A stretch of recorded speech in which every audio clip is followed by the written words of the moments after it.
Rest, recovery experiences, and breaks are non negotiable. If you want to prevent burnout, if you want to have a sustainable life, if you want to prevent chronic disease and have a high quality of life, you need to prioritize to rest, recovery experiences, and breaks, whether you're a leader, whether you're a student, or whether you're an employee.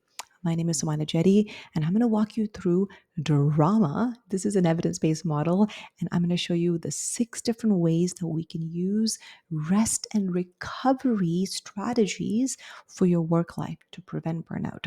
Now, on my blog, jettywellness.com/blogs, all this information is there and some, plus all the wellness shots and other additional details that you can read, you can click and learn, and you can apply those strategies for your work and school life. But for the next 5 to 6 minutes, we're going to talk about drama. Number one is detachment. D stands for detachment, and this is taking that strategic pause. I want you to think about health and wellness as not something that's a passive thing, but it's an active thing. So you're strategically identifying ways to take that break. So take that break. There's a few different ways that you can do that. The 7 different types of rest. A very popular strategy that became popular probably about 4 or 5 years ago, but now it's something that I actively use. Go over to that blog and learn the 7 different types of rest and try to implement at least one of those in your workday. Number 2, R, stands for relaxation. And this is just as that word describes. How do I manage my stress? Because all of you are so different. You all require different elements to manage your stress, whether it's going for a hike, which I really love, or maybe it's going for a quick walk, or maybe it's cooking, cleaning, all of these things, or going out to watch a movie. There's a few different ways that you can unwind and relax, but try to find, of course, you can watch a movie in the middle of the workday, but try to find something in the middle of the workday that works for you. The Balance app is by far one of my favorite ones to do meditation and mindfulness. I know there's a few other ones, but this is the one that I always use, and I just absolutely love it. Not really sponsored by them or anything like that, but I just wanted to share that. A wellness shot for me is having some kind of an app that can help me recenter, learn to breathe better so I can relax during my workday. The next one is autonomy. Now, this one's important because we need to be able to have control and set those boundaries and choose the breaks that work for us. It's extremely important, especially if you're a high performing individual, a leader, or a very busy employee, and you know that your day can be pretty chaotic. It's critical that you set those boundaries, you learn those strategies to do that. But a simple wellness shot that I've given you here is to use your signature line. We all get a lot of real estate in that signature in that signature line that we can use to advocate for your health and wellness. I will be taking my lunch break and will not be available to answer my emails during my lunch break. So things like that, you can use that to communicate that with your teams, but also as a reminder to yourself so you can set those boundaries and choose your breaks wisely.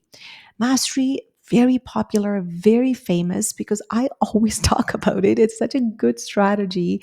And this is all about enhancing your skills. And when I say enhancing your skills, I want you to think outside of the box, not the stuff that you do as a leader, not the stuff that you do in your job, but what can I do to enhance my skills, not to professionally develop. That's different. That's upskilling. Here, I want you to think about what can I do to do something outside of that? Can I do photography? Can I learn how to cook a meal? Can I learn how to do a headstand? Can I do a 5K run? Like there's a few different ways that we can learn to implement mastery and learn that skill and make it a challenge. This is all about competence and confidence that you can gain while learning this new skill. Now, next up is meaning, connecting to your values. If you haven't done a values test, if you don't know what your values are, I highly recommend going to the blog and clicking that values test button and learning your different values and figuring out what is important to you. Once that foundation is set, you'll be able to better strategically identify what type of rest you need and why this is important for your health and wellness. So, the wellness shot that I'm giving you for this one is to use emotional intelligence, which has been an evidence based method to buffer against your stress and prevent that burnout. So, learn about EQ. What is important to me? What is important to others? How do I show up? And also something as simple as, like, what are the three elements of a good, a bad, and a medium thing that happened during the day? So at the end of the day, you can reflect on that, do a bit of journaling and gratitude work as well. All of these are great for finding meaning in the work that you do. And last but not the least, the last A of drama stands for affiliation, which is lean into your social connections. The social isolation epidemic is increasing. We all are feeling extremely disconnected because we work from home a lot.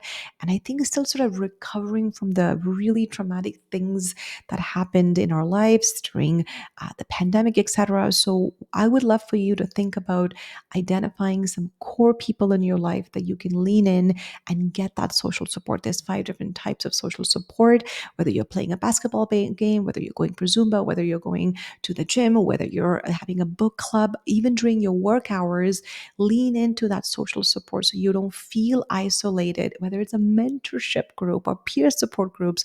I've talked about a lot about that on the blog, so go check that out and read more about it.